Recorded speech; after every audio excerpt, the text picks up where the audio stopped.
All right, welcome back, everyone. We're going to start now with our afternoon session.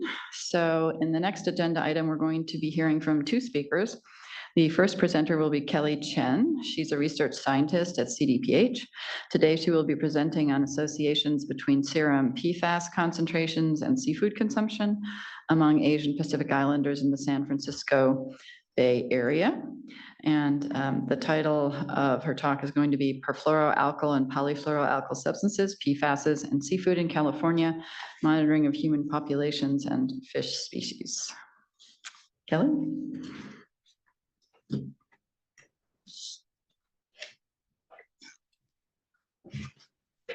Hello, everyone. Thanks so much for having me. I'm a research scientist at the Biomonitoring California program, and as has been mentioned, I'll be presenting on our study focusing on Asian Pacific Islanders in the San Francisco Bay Area, and how we're using the data to examine how fish and shellfish consumption contributes to PFAS exposures. And then Wes Smith over at OEHHA will be following my presentation. So first, I know this panel knows a lot about PFASs, but I'll still give a quick overview on PFASs, or per and polyfluoroalkyl substances. These are a class of chemicals widely used to make various products resistant to oil, stains, grease, and water, and commonly known as forever chemicals, as they are very long-lasting. Fortunately, they have spread extensively through the environment and have been linked to a variety of adverse health effects. In the previous SGP, my colleague Toki Filman focused on drinking water as an exposure pathway to PFASs. Today, I'll focus on fish and shellfish as other dietary sources of exposure. For some context, there's been growing literature around PFAS exposures from seafood, and I'll highlight two relevant national studies. The first, FDA studies that have detected PFAS in store-bought fish and shellfish, as well as a recent analysis of EPA freshwater fish samples across the US, which found extensive PFAS contamination, particularly of PFOS. Other studies linking biomonitoring data in various regions of the US and other parts of the world have linked seafood consumption, especially fish, as a major pathway of exposure to PFASs. And this is reflected in current fish consumption advisories and their modeling assumptions, which have applied contributions ranging from 50% from Washington State, 70 to 80% from Maine and New Hampshire, and up to 86% from the European Food Safety Authority. And here's a closer look at PFAS profiles in freshwater fish samples from 2013 to 2015 EPA data using targeted analyses. In the yellow, PFOS dominates as a contributor to total PFAS levels at nearly 75%. Several other PFASs make up the remaining quarter, noticeably longer chain carboxylic acid PFASs. These are PFUNDA, PFDA, PFDOA, PFNA, and PFOSA. Notably, PFOA and PFH excess made very small contributions in these freshwater fish samples, less than 1%, though they have still been detected in fish and shellfish in some other studies. And I'll also note that compared to the PFAS profile shown here in US freshwater fish, those in marine fish samples have generally been lower. In the US, we also see that there's higher seafood consumption among Asians. According to national data from 2013 to 2016, 20% of all adults eat seafood at least 2 times per week, while nearly double, or 41% of Asian adults, fall into this category. We've also seen that API populations have higher PFAS levels compared to other ethnic racial groups. And in our California regional exposure studies in the LA region, we see that PFOS was 68% higher among Asians compared to the white category. And these findings were reflected in the second region as well, CARE 2, where we saw that PFOS was 147% higher among Asians compared to white. So this context brings us to today's analysis, which had several overarching objectives. The first, to characterize fish and shellfish consumption in a highly exposed population, which only a few studies have done so in the US, and even fewer examining the consumption of various fish parts. Second, to evaluate associations between seafood consumption and serum PFAS levels. And lastly, to share results with partners at the local, state, and federal level to aid in efforts to reduce exposures from seafood consumption. So I know many of the panel members have heard about the ACE project as it was presented on in previous years, but I'll give some overview. This was the Asian Pacific Islander Community Exposures Project, or ACE project, which was a community-based study conducted in 2016 to 2017 to biomonitor Asian populations in the San Francisco Bay Area, as previous studies had found higher levels of metals and PFASs in Asian Americans. Our branch has had a long history of working on safer fish consumption messaging with local API advocacy groups, and one group, APA Family Services, had expressed interest in biomonitoring as a way to demonstrate the potential impacts of dietary choices on chemical exposures. And to a specific question earlier from Jenny, we were also interested in discerning differences in specific Asian populations. There were two phases. The first focused on Chinese American participants in the San Francisco area, and the second phase included Vietnamese Americans in the San Jose area, which is about 1 hour south of San Francisco. In both phases of ACE, participants were biomonitored for metals, which we presented on previously, and a panel of 32 PFASs. We also collected information using an exposure questionnaire, which included questions about demographics, occupation, immigration history, personal care product use, and very detailed questions about diet, particularly rice and seafood. We did not, however, collect information on drinking water, consumption or sources, parity, or breastfeeding history. Our analyses used log-transformed serum PFAS concentrations due to a skew observed in the PFAS data, and evaluated several measures of seafood consumption that I'll be showing in later slides. Each model was adjusted for age, sex, education, income, birth country, and portion of life in the US, and also adjusted for household clusters. And analyses were run combining ACE1 and ACE2 data, given the small sample sizes, and then if there were sufficient numbers for the exposures or covariates for each ACE group individually. And for this presentation, I'll talk through the results that were significant at a p-value of less than 0.05. To give you a sense of our study population, ACE1 and ACE2 both recruited 100 participants, but a few were unable to provide blood samples, bringing the total for the analysis to 195. The mean age of both groups were similarly in the mid-40s and just under 50% male.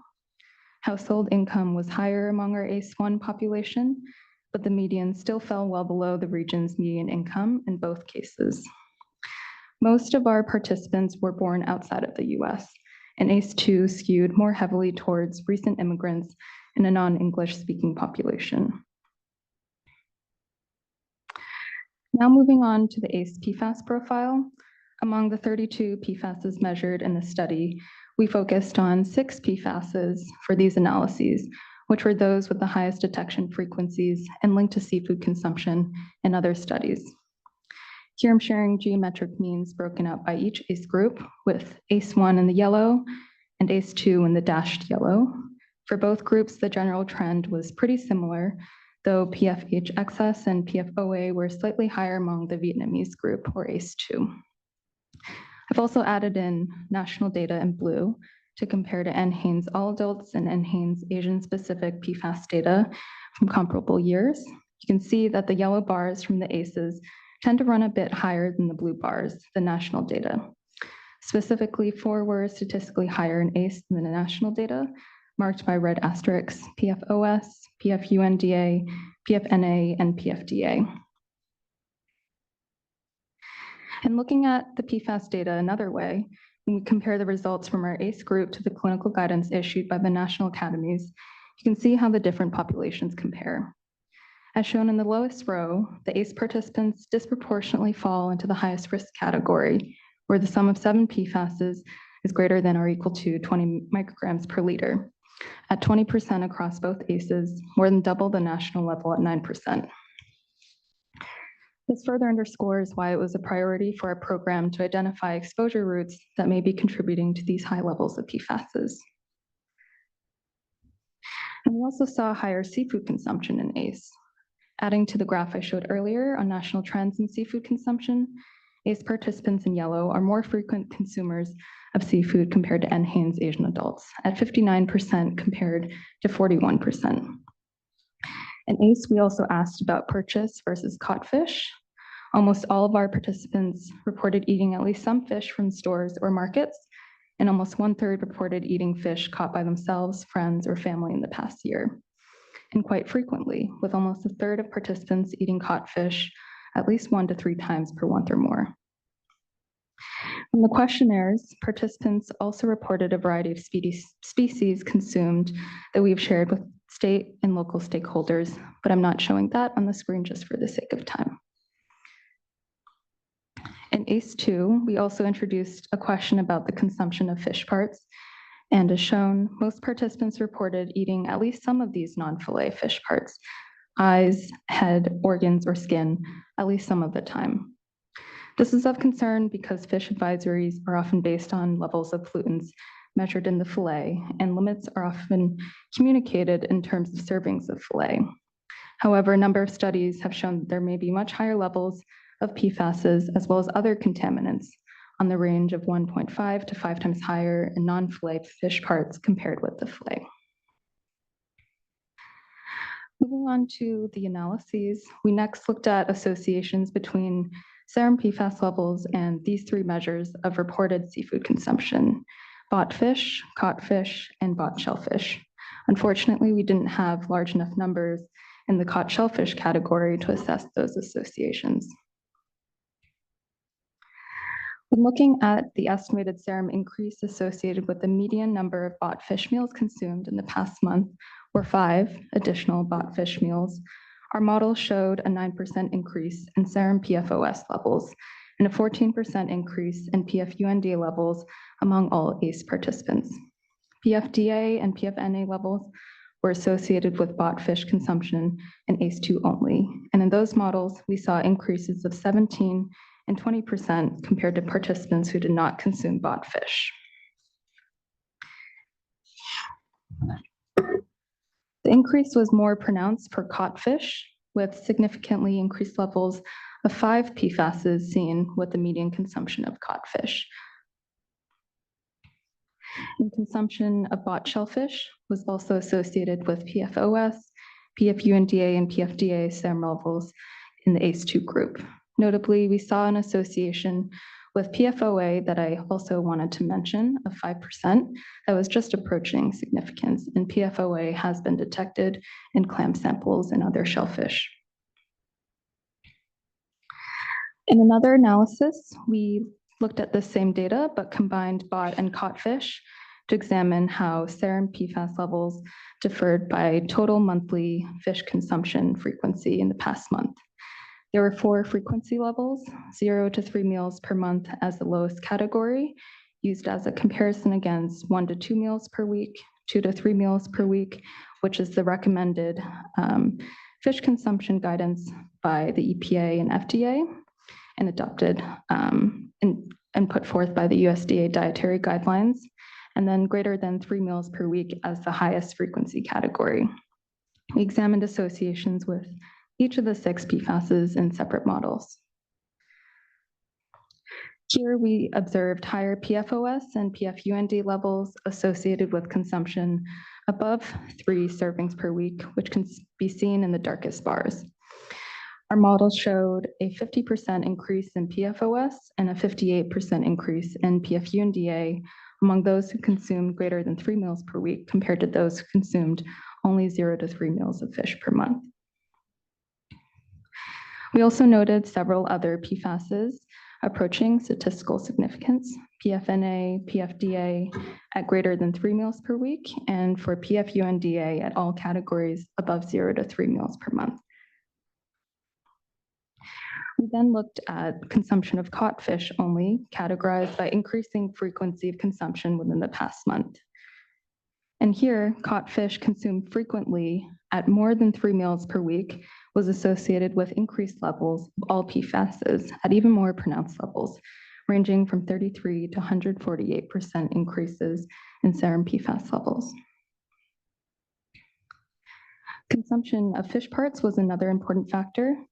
We compared participants who reported ever eating fish organs, head, skin, or eyes with participants who reported not eating any of these fish parts. And we also created a variable which included consumption of any of these fish parts in the second column. Here we found that substantially increased PFAS levels were associated with consumption of individual fish parts, fish organs, head, skin, and eyes, and increased PFAS levels were also associated with the consumption of any of these fish parts.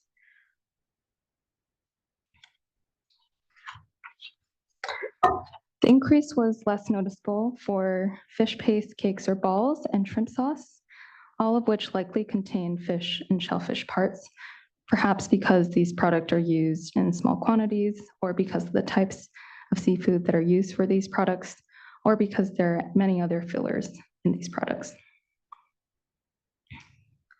As a summary across these analyses, we observed consistent associations with fish and shellfish, both purchased and caught fish, purchased shellfish, and seafood products, particularly with caught fish consumed at high frequencies and non-fillet fish parts.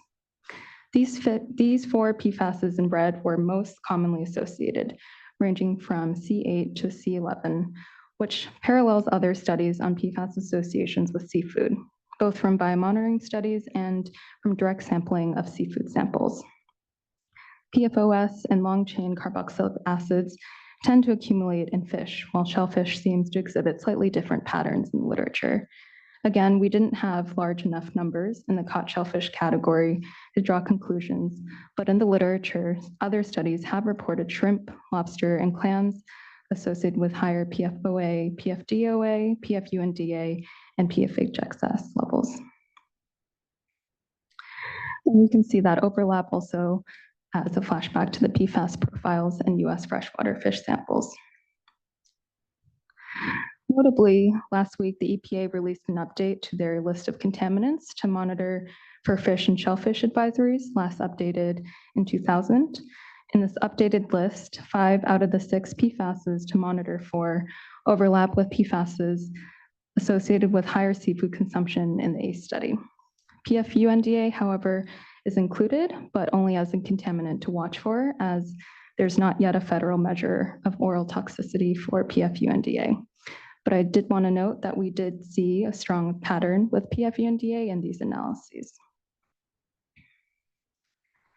The association between frequent seafood consumption and PFAS levels, and the concern that eating different parts of fish may be resulting in elevated PFAS levels, remain an important topic not only for California to address, but also many other states across the US.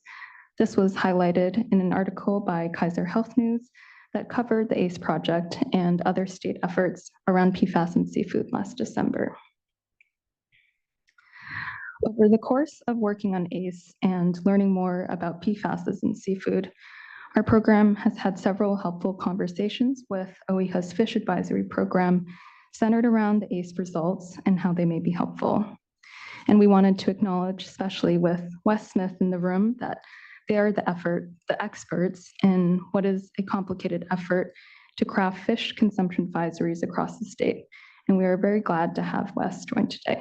So I won't go too deep into this slide of where we are in California, only to provide an overview that California fish advisories are currently based on many chemicals, including mercury, PCBs, selenium, and other chemicals, but does not yet have a PFAS-based advisory. There are, however, efforts monitoring PFASs in fish that we have learned about, and data collected in the San Francisco Bay Area does suggest that PFAS levels in fish would trigger fish consumption advisories that some other states have. The ACE data underscores the importance of better understanding PFAS exposures in seafood that Californians may eat. So we are very excited to learn more about the work that is underway in considering next steps for PFAS fish advisories. So more to come with Wes's presentation.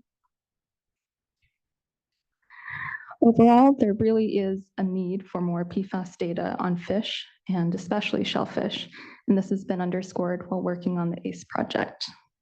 We're learning that PFASs can vary by species, by location, and over time, so time trends and location-specific data are needed to inform site-specific advisories, and more data on consumption rates, species, and non-fillet fish parts that consumers are catching themselves and buying from stores would help inform testing and advisories.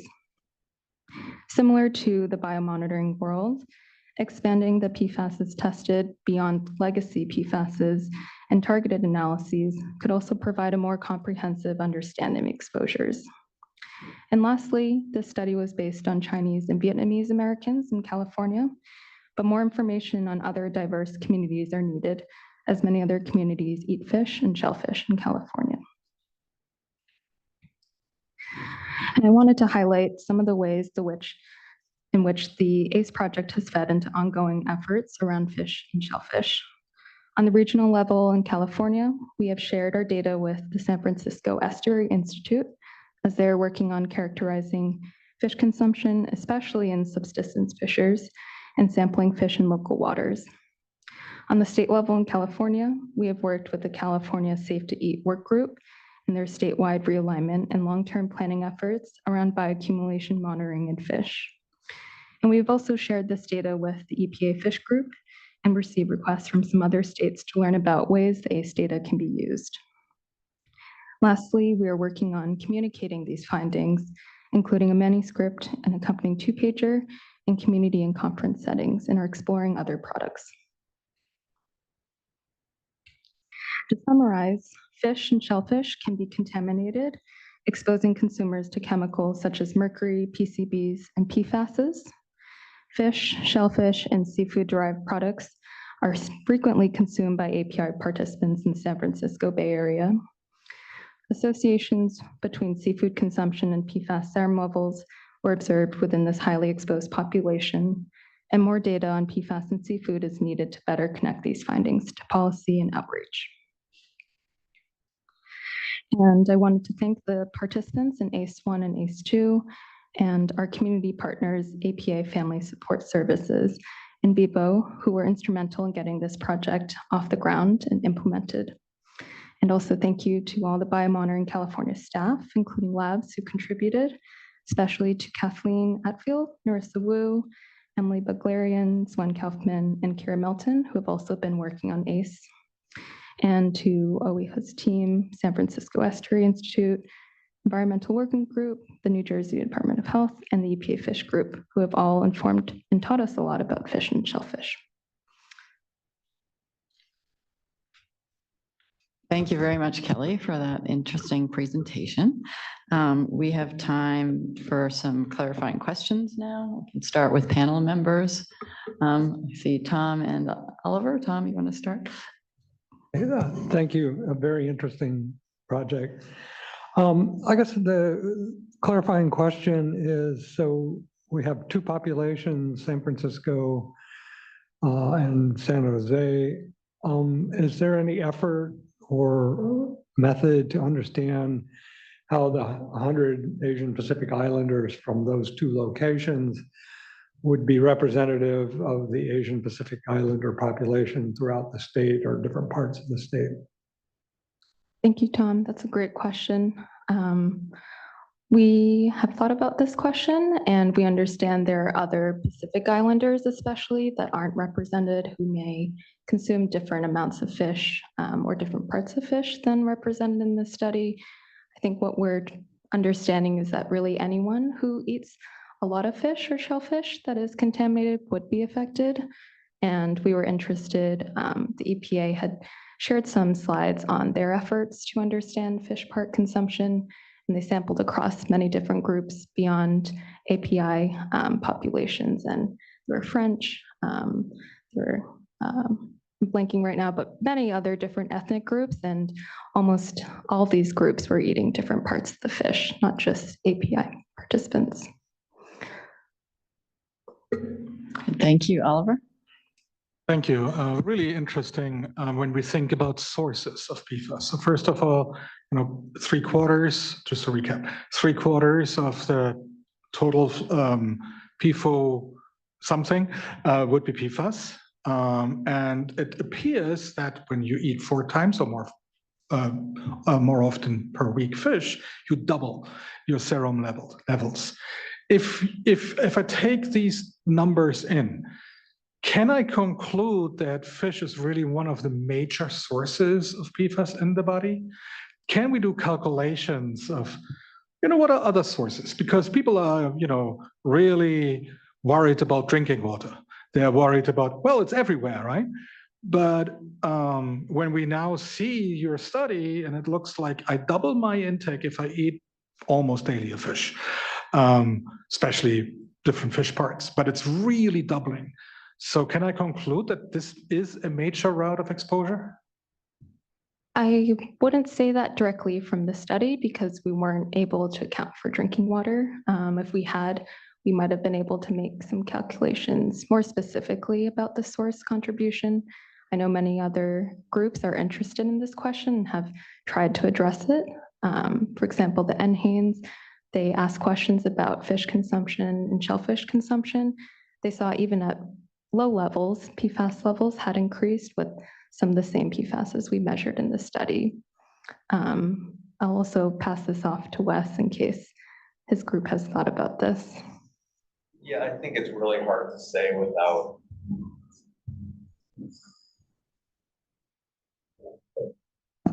I mean, we focus specifically on fish consumption and we don't look at the broader exposure milieu, I guess. So I don't have any data to, suggest either way.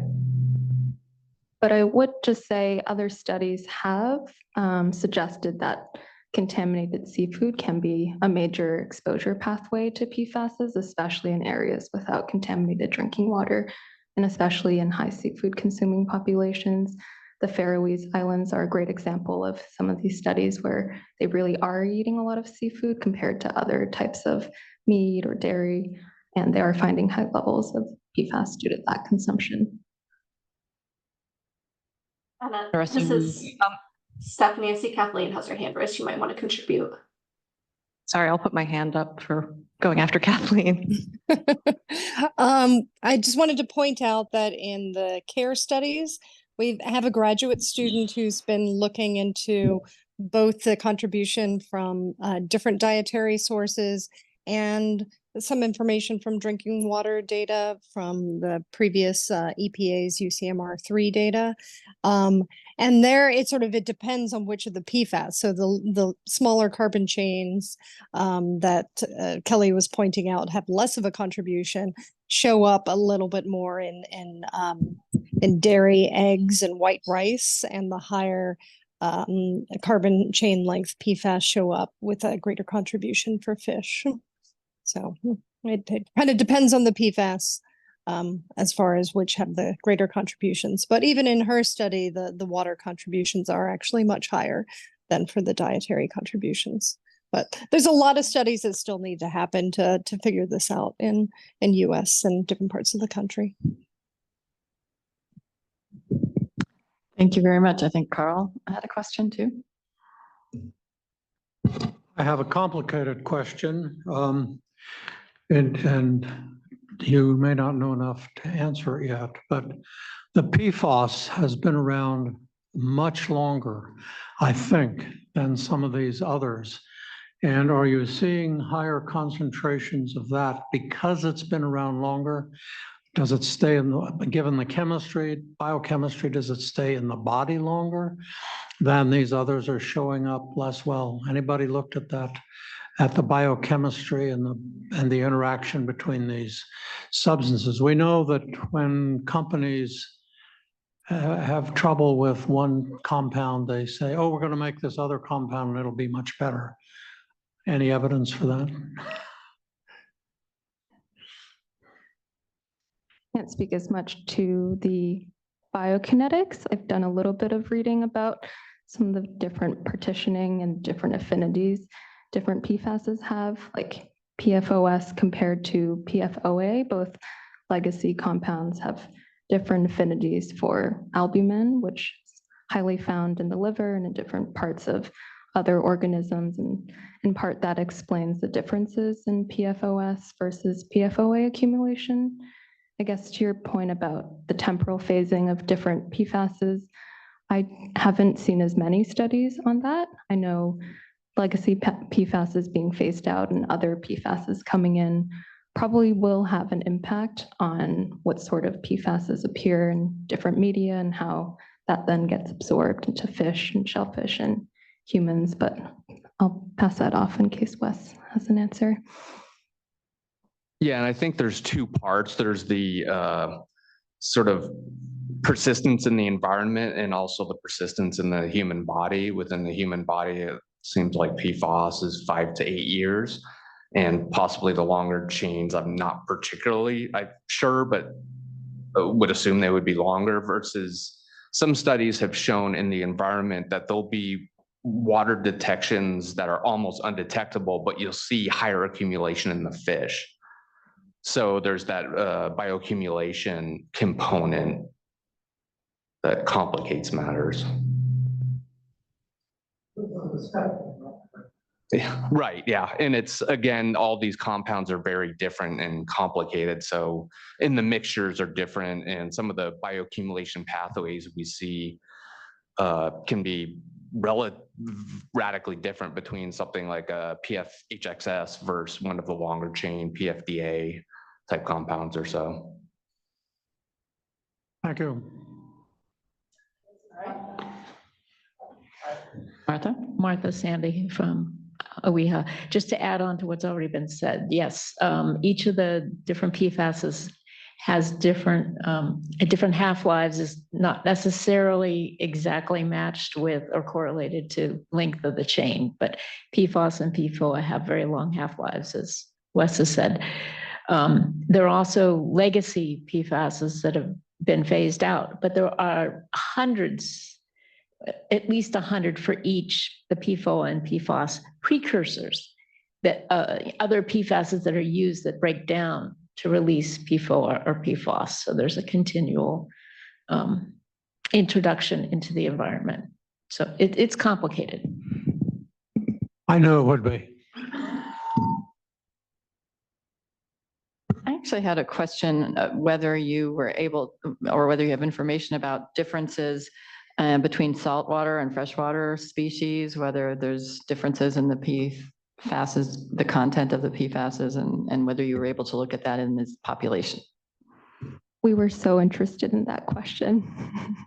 Based on the literature we've seen, freshwater fish have higher levels of chemicals, at least compared to marine fish that are not found near very contaminated sites. So we tried to look at the individual fish species reported and to separate them out by marine, freshwater, or migratory fish after speaking with Wes's group and other fish groups, but we weren't able to tease apart that question just due to low numbers. But that was an interesting question. And we also thought about trophic levels, which again, we were only able to look at the highest trophic level, but not some of the other lower trophic levels. But we thought these questions might help advisories determine which fish to focus on or shellfish. Thank you. And I see that Amy has a question, her hand up. Thanks. I was wondering, I know you didn't show the metals in this presentation, but that they were measured. And I was wondering if any of the PFAS track with the metals along with the fish consumption. I guess I'm just curious, especially since the guidance seems based on the metals at this point, whether that may be protecting people to a certain extent, or whether if they're mismatched, then maybe not so. We were interested in mercury because that tracks pretty well with seafood consumption. And here we saw a strong correlation with some of the PFASs, especially PFUNDA. I know some other groups have also seen that correlation in other studies. So I hope that answers your question. Yeah, thank you. And also just Yeah, so just wanted to mention how, yeah, remarkable that these data are and how important they are. And yeah, I also share the wish, I guess, of everyone to sort out all these sources, but this is a great step. So thank you. And Ulrika, we have a question from Ken. Okay, great, thank you. Yeah, go ahead. Oh, thank you. This is just a follow-up on the mercury, because from a consumer's point of view, for example, usually we were recommended to eat smaller fish because the accumulation. So I was wondering if you have looked into that on the size of the fish instead of other consideration. Thank you.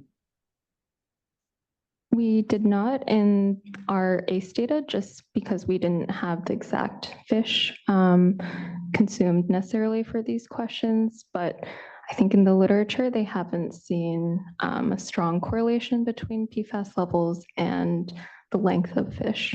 That's correct, Wes? Yeah, that's generally correct, that the same length or age correlations that are true for mercury don't seem to hold for PFAS. So it sort of complicates matters, and I'll speak to that a little bit in my presentation. Thank you. Kind of a related question. What about the sort of the whether the fish are predatory fish or, you know, lower on the food chain? Is that not hold for PFAS either? It seems to some extent, but not completely.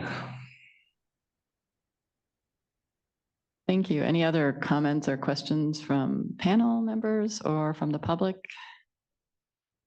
All right, I think we're actually a little past the time.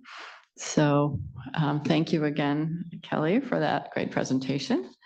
And now I'd like to introduce our next speaker, who we've already heard from, and looking forward to hearing more.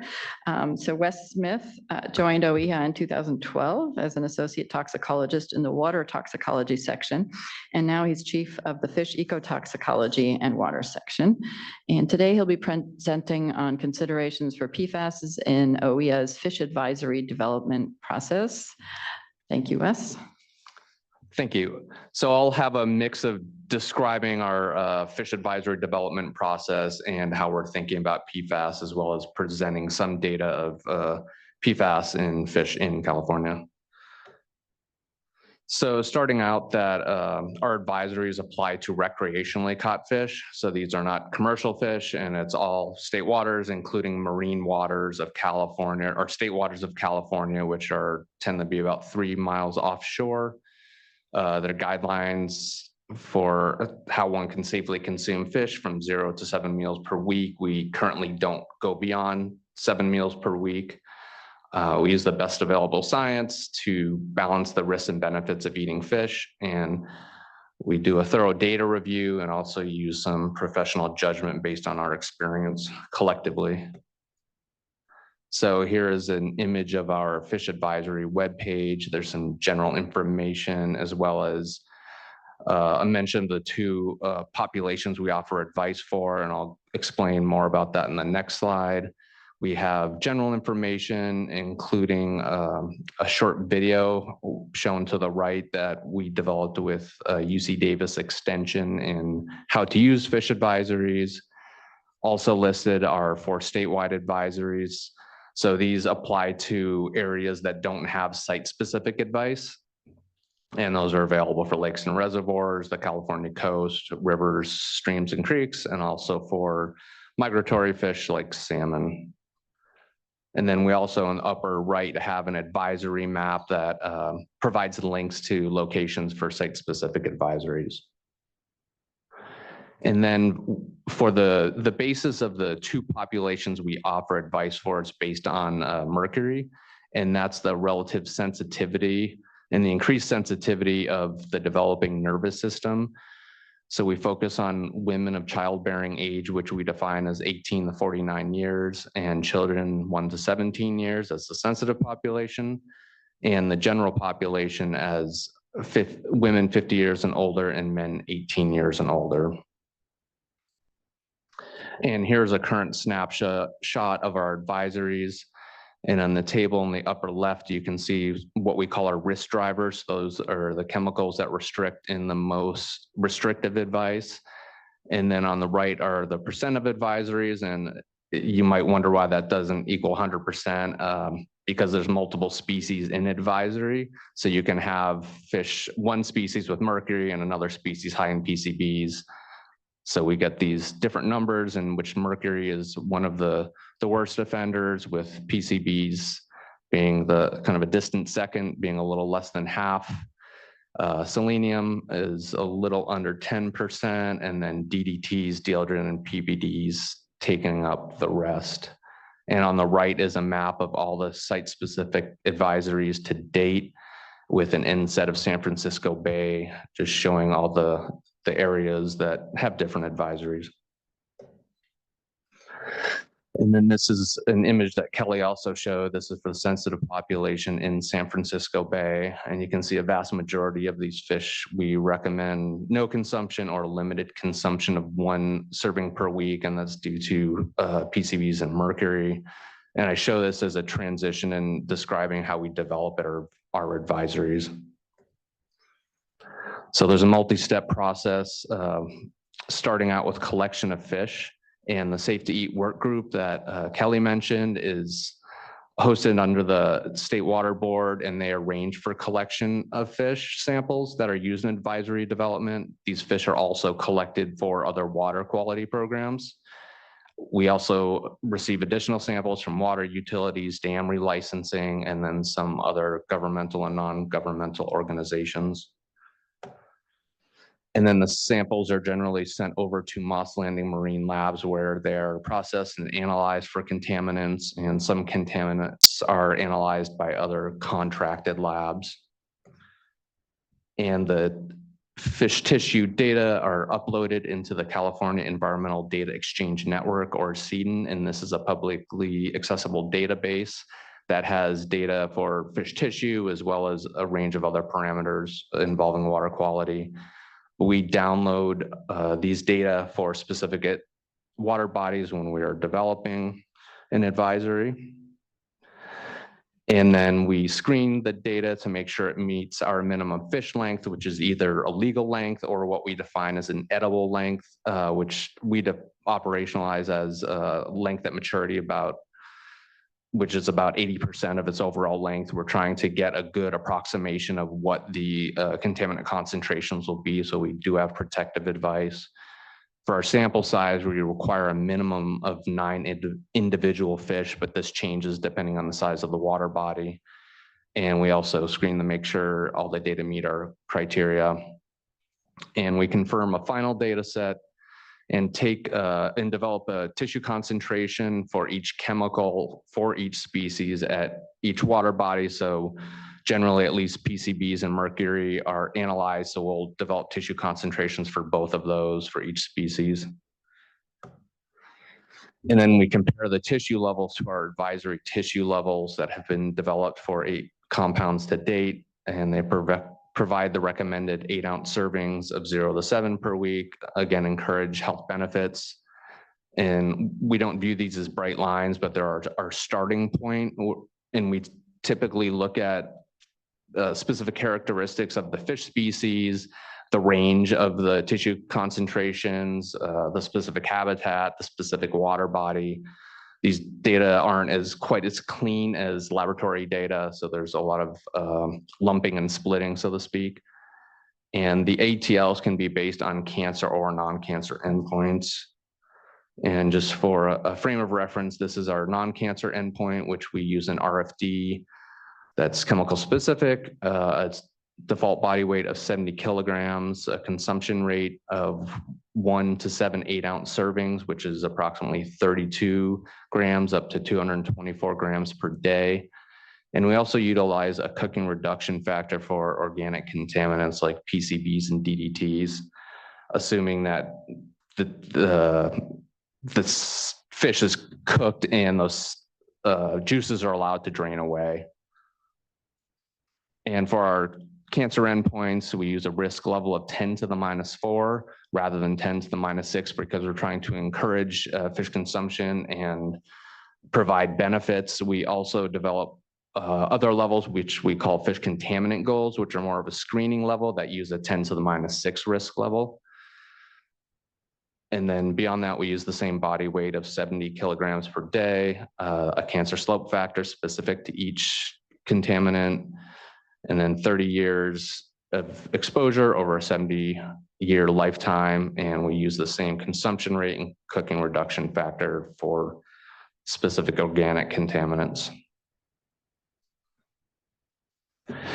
So we have developed ATLs for mercury and selenium. Mercury, again, being a specific issue in California due to gold and mercury mining. It tends to be most pervasive in Northern California, but it's also a global pollutant due to atmospheric fallout. Selenium is an issue, as you've seen around 10% of our advisories, and that tends to be more problematic in Southern and Central California. We also look at PCBs and PBDEs, and then 4 pesticides, of which the last 2, chlordane and toxaphene, don't currently drive the risk in any of our advisories. And this is the table of all the ATLs, but I won't make you strain and try to understand all of this. So we'll focus on the 2 populations for mercury. And one of the first numbers we look at is the do not eat threshold. So for the sensitive population, it's 440 parts per billion, and then 1,310 parts per billion for the general population. And this 3-fold difference is due to a 3-fold difference in the RFD used to derive these numbers. And we also focus on these 1 to 2 meal per week frequencies, understanding that the literature suggests that these are where the benefits are gained and tend to plateau at around that 2 meal per week category. So they tend to be some of our important markers.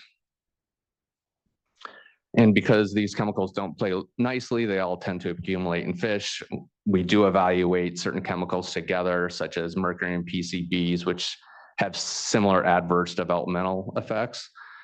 And we use a hazard index approach, assuming additivity among the compounds. And this just means that 2 or more chemicals may result in fewer servings per week than would be 1 chemical alone. And this is just carried out for the sensitive population. So after we go through all that process, we develop a final report and posters that are posted on our website, as well as a press release and fact sheets. And posters are produced in English and Spanish, and occasionally other languages where merited. So transitioning over to PFAS, I will focus on San Francisco Bay. This is our best data set in California to this point. And I'd like to thank Jay Davis and Miguel Mendez of the San Francisco Estuary Institute for providing these slides to me. And I would agree that this is a great monitoring program. It's 30 years old. And one of the benefits of this monitoring program is how often the sampling is repeated every 3 years up to 2009, and then 5 years since then. This is a sampling year, so data will be coming forth. There are a range of species, many hundreds of samples, many contaminants, but yet still gaps remain. And then focusing specifically on PFAS, SFEI started monitoring for PFAS in 2009, and also 2014, and most recently 2019. And they use 6 locations. It's a little hard to see on the monitors, but the purple circles denote those locations, in which they look at 5 species, 111 fish, and 16 samples. It's a general practice to combine fish in what's called a composite to lower the costs of the analytical costs. But yet again, still gaps remain. And to help close some of those gaps, SFEI has initiated evaluating some archive samples. So they're looking at samples for 4 species across different years of collection. And this is especially useful because some of those earlier analyses didn't have as sensitive of analytical techniques. So this current analysis will bring some of those detection levels down to where the concern for human health is. And again, it is a targeted method for 40 PFAS. And this is some of the data from 2019 looking at both species and location.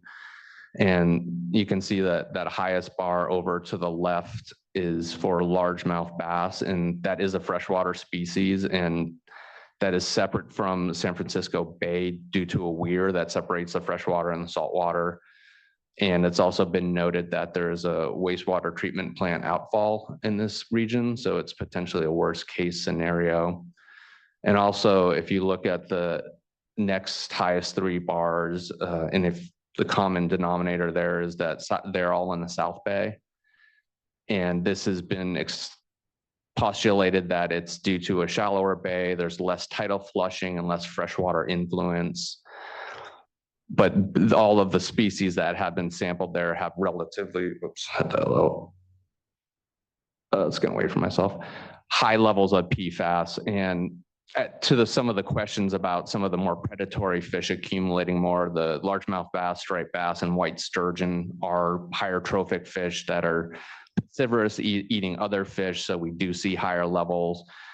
But the white croaker and shiner surf perch tend not to be as predatory, but yet they still accumulate relatively high levels.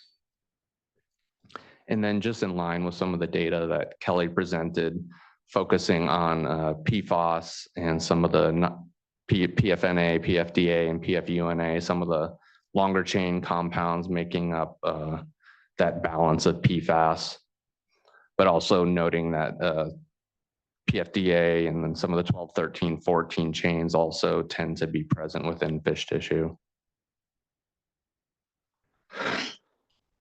And so that's our best data set as of yet in California, but the State Water Board is really undergoing an effort to look at more samples across the state, in which 150 archive samples are slated for analysis. And this is just a bit of a teaser for the next STU meeting. That is a public meeting, so people can register there and find out more about where samples will be coming from.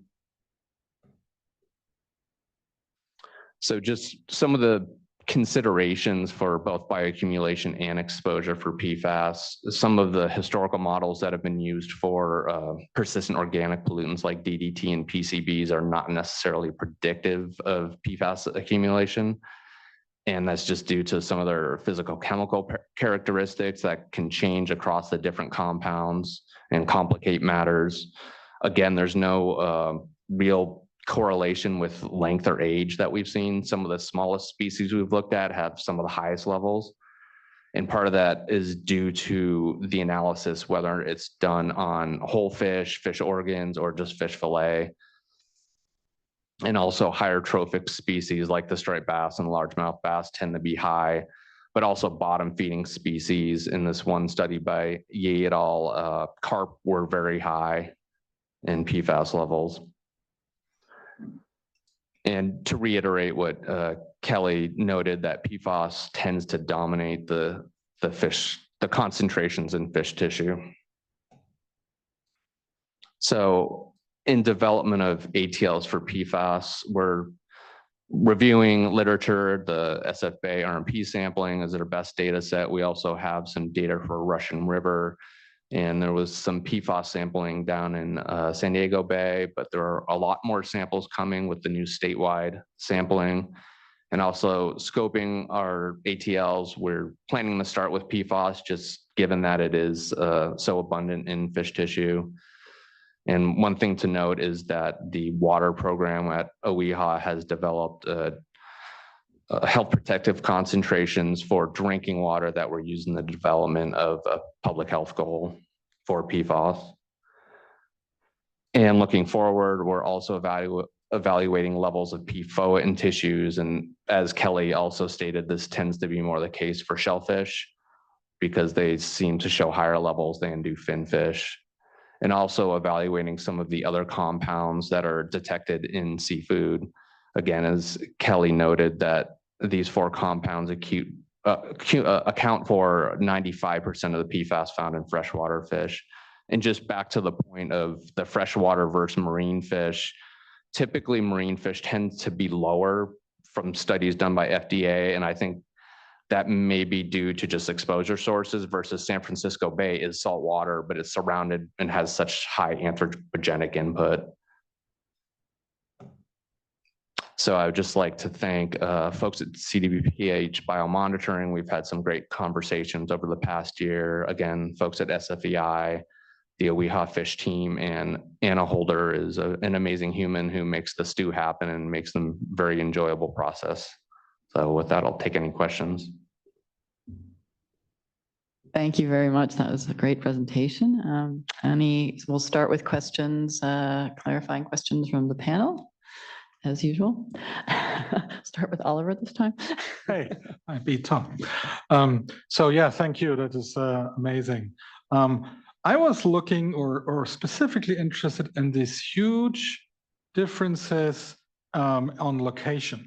For example, the white sturgeon, South Bay versus Susan Bay, 6-fold differences, right? Or more, maybe 8-fold or so. You know, and we see this also for, you know, like at least 2-fold differences for other fish like the China surge perch and the white croaker. Why is that? There's some, like I mentioned, some of the tidal flushing will, for the North Bay, the water will, at least if the PFAS are dissolved in the water, they'll move out and there'll be some mixing with the marine waters. And also with the Sacramento River flowing in, there's that freshwater input. Also being that the South Bay tends to be shallower, so there's less chance of PFAS, there's less dilution and less chance for them to sediment. I believe there's also been some suggestion that sediment levels tend to be higher in the South Bay. I don't know specifically what the inputs are, other than that one cited outfall by Artesian Slough. Okay, thanks. Tom, you had a question? I actually have two, but hopefully they're short. So, I mean, the first question, the equation you had for ATL and body weight, you said 70, but do you actually use a different body weight for women and children? We use the same body weight for both. It's sort of an average body weight to cover it. I guess it's on the lower end to make it more health protective.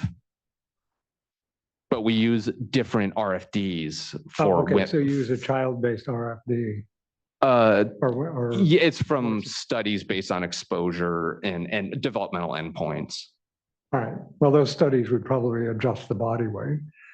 I'm guessing, but you know, the children-specific studies in women of childbearing age probably account for right the exposure and number of exposure differences. Right in the specific endpoint. And I guess the other question is, you did bring up the problem with a bioaccumulation model, the classic model that was developed for PCBs, DDT, and all the other like organochlorine compounds work great. I mean, the lipid KOW, right, was a great predictor because it's a water lipid ratio. It doesn't work for these compounds. Is there a model that is out there that you've been able to use, or has anyone proposed a model for the kind of bioaccumulation we see from PFAS compounds through protein binding and other mechanisms? I haven't personally seen a model, and again, I assume it would have to be PFAS specific because some of their characteristics change, and some of the information I've read describes some of the differences in sort of the way they like surfaces because they're surfactants, so that can really skew the way the models predict what the bioaccumulation might be like. And so the short answer is no. And also studies looking at bioaccumulation factors have shown differences depending on the water body and the bioaccumulation chain for different types of species. I think as more research is done, we'll better understand that problem.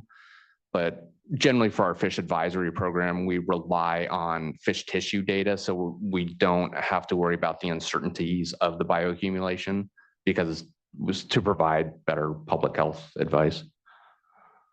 That makes sense. Thank you very much.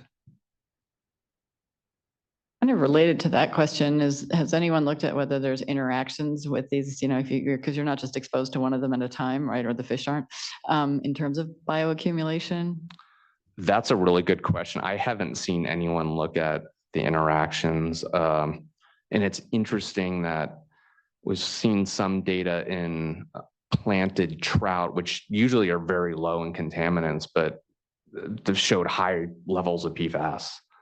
And my assumption is it's through insects accumulating the PFAS, because the trout, when they're young, tend to eat insects, which is different than the other contaminants we look at, because mercury is generally methylated and then it's up the chain through fish eating other fish, and the PCBs are more of a lipophilic related phenomenon. So it's, yeah, lots of questions to be asked and answers to be found, hopefully. Very interesting. Any other questions from the panel members or comments, discussion? Do we have any from the public? Any questions? People who wanted to speak? No? Nothing online. Okay, thank you.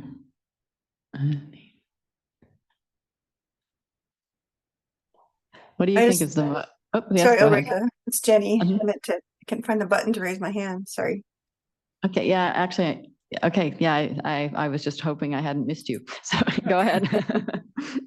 Sorry about that. I just had a quick question, and I apologize if this was covered earlier, but I'm wondering how much is really known about imported freshwater fish. I've seen some stuff on marine fish, but like if people were thinking, oh, I can't catch my own, but I'm going to buy this other stuff that comes from some other country, like how much is known about substitutes for these fish?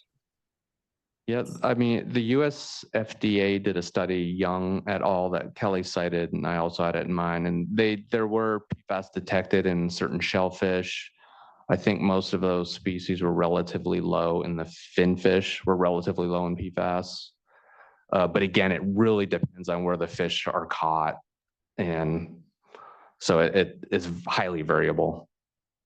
Yeah, I wasn't thinking so much studies around the world, but I'm just wondering literally on imports into our country, if people have studied those imports.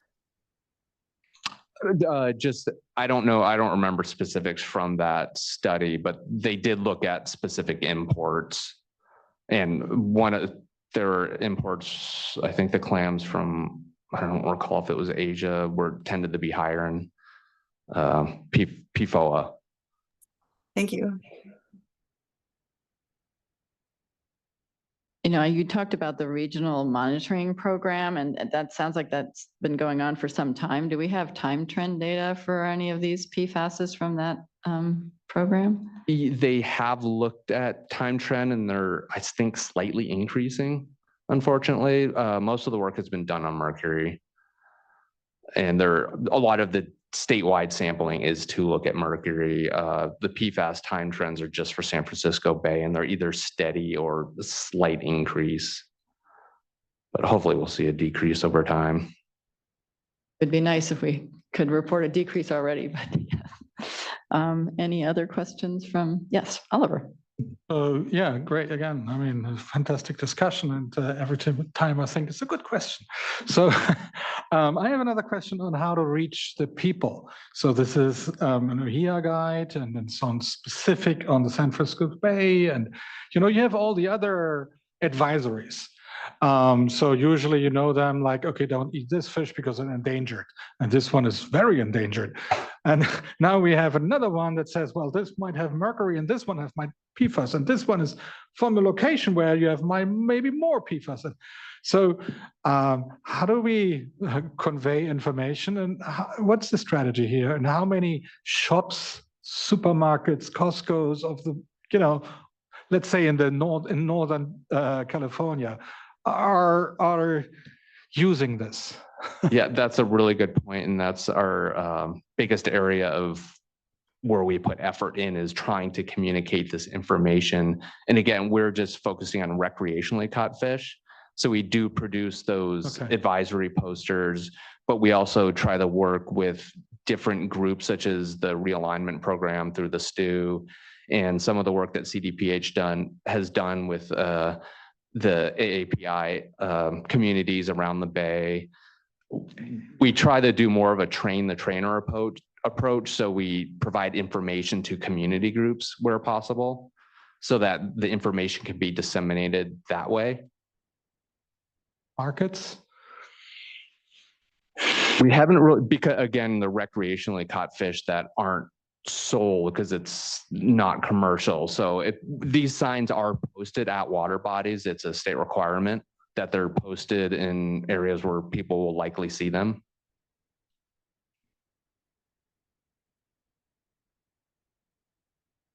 Are there any comments from? Oh. Okay, great, thank you.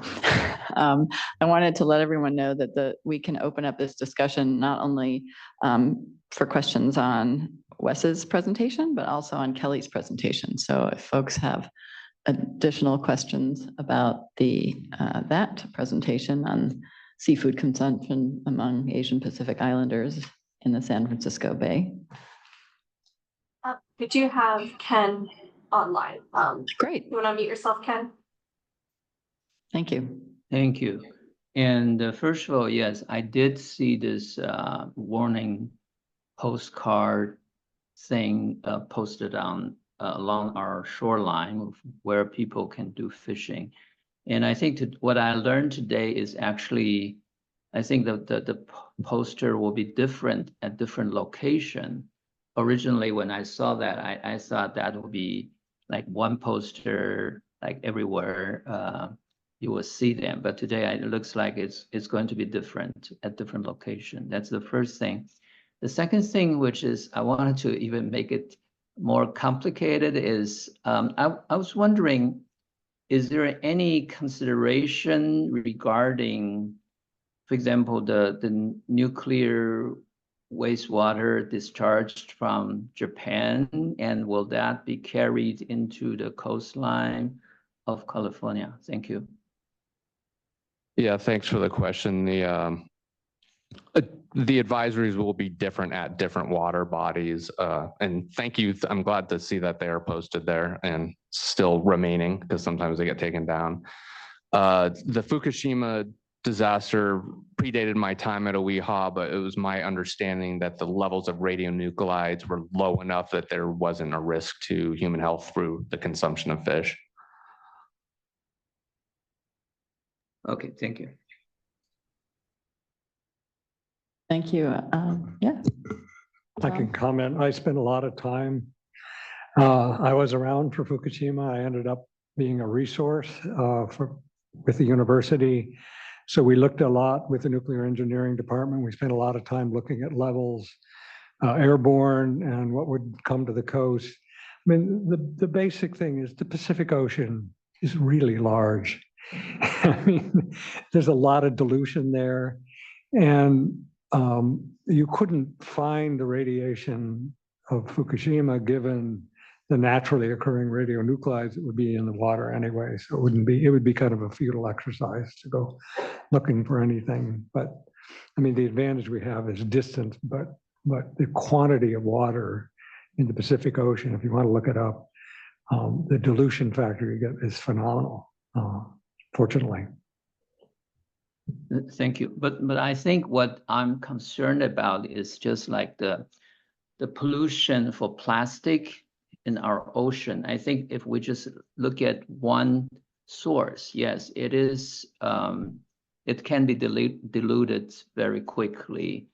But I think the concept of letting a source discharge polluted water into the ocean is a concern, because if we look at plastic, it's like what's wrong with throwing a bottle in the river or in the ocean? But if we have everybody around the world is doing that, I think that is going to be a cumulative impact. Thank you. Yeah, I wasn't discounting any other. I mean, the problem with plastics and microplastics is the quantity is huge, and they don't sink and they don't dilute well. They tend to, I think, stay more toward the surface. So no, it was not an excuse. It's just a don't worry about Fukushima specifically, but I was not trying to discount that we should be able to dump things in the ocean because it's so big. It's really not. Thank you. In the context of other pollutants. And Thank you. microplastics are a Thank whole you for nother the conference. clarification. Oliver?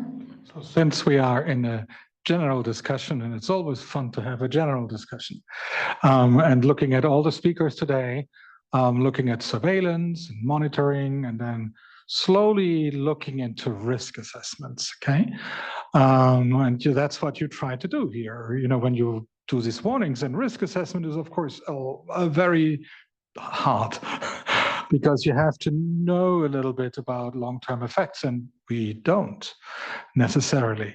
At the same time, you know, we understand now that the EPA has given specific limits for PFAS and different types of categories in drinking water.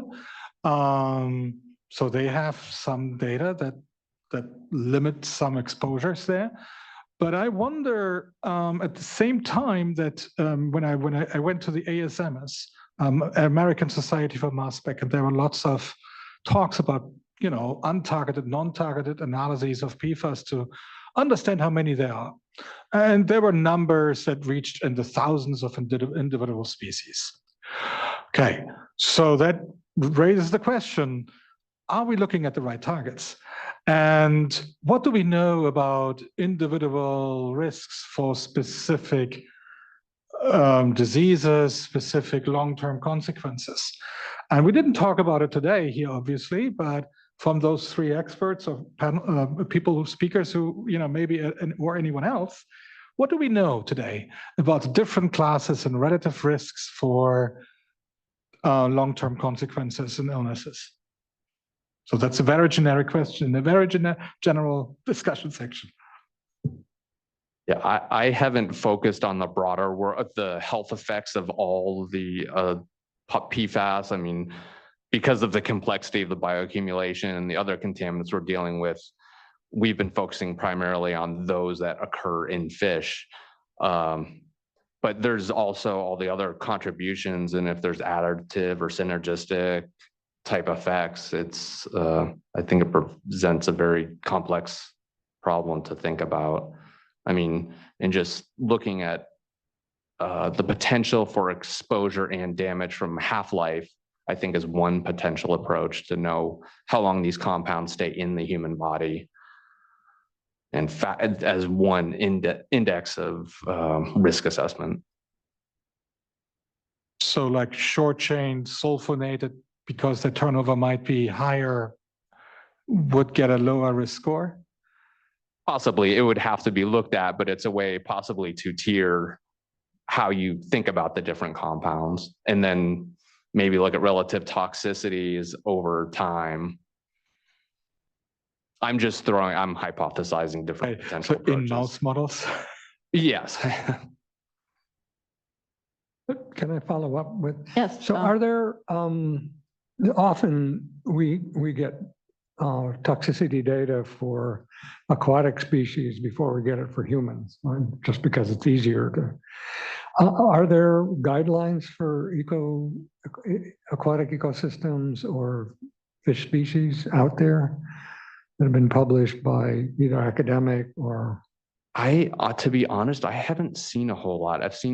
There are clearly studies on the ecotoxicology of PFAS, but I haven't seen where there's been a huge, and it may be out there just because I haven't looked at it. I've seen more in the microplastic realm than I have in the PFAS realm, but I'm not that familiar with that literature. I mean, sometimes they tend to do relative ranking. I mean, that would, to Oliver's question, that might give us some insight about which ones are more or less toxic, because most of toxicology is rats and mice anyway. So why not start with fish? Kind of like species sensitivity distribution. Yeah, right. Species sensitivity would be. I guess, and then another question is OEHHA working on a guideline for these compounds, like a unit risk factor or slope factor, something like a REL? Are you talking the other compounds beyond PFAS, PFOA? Or just in the PFAS family, are there any listings? I was going to look, but there is a public health goal for both PFOA and PFAS. So that we have derived cancer and non-cancer health protective concentrations, as they're termed. And there are other programs within OEHHA working on that, but I'm definitely not the best person to speak to that.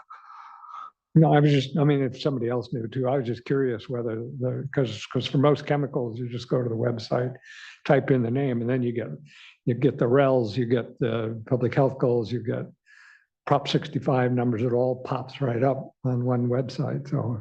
And I think we have the right person for that. Yeah. Martha Sandy. Yeah. So there's a whole group of people in OEHHA and various programs looking at PFASs. The water program, besides having the public health goals that Wes mentioned for PFOA and PFAS, has notification levels for other PFASs, and I don't want to name them because I'll probably miss them, some of them, but there's several. And then there's active work ongoing. Under Proposition 65, we've listed a few PFASs, either as carcinogens or reproductive toxicants. So PFOA and PFAS for cancer, PFOA, PFAS, PFNA are all listed for reproductive toxicity. But there's ongoing research, and we're actively monitoring what other groups, states, and the federal level are doing as well, and the research. And some of these numbers, I'll just say, are based on human studies.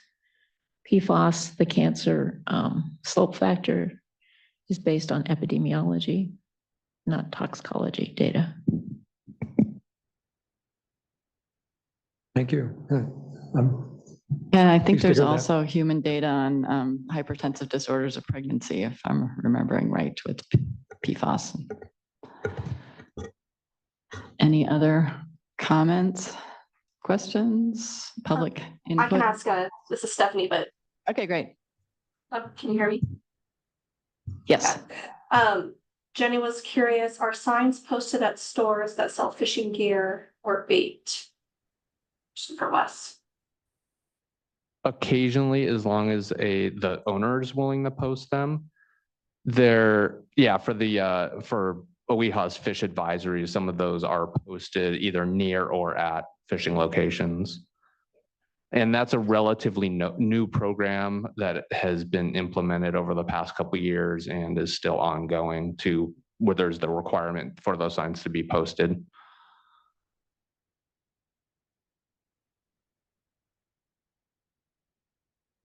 Right, any additional questions, discussion? Panel members, members of the public? All right. And I think, let's see, I think we have coming up after this a 15-minute break. Shall we just take that now? Do a little, yeah, okay, yeah. So we'll do that. And thank you so much, Wes. That was a great talk. Yeah, thank you very much for the questions. What time are we coming back? We'll come back at 2:52.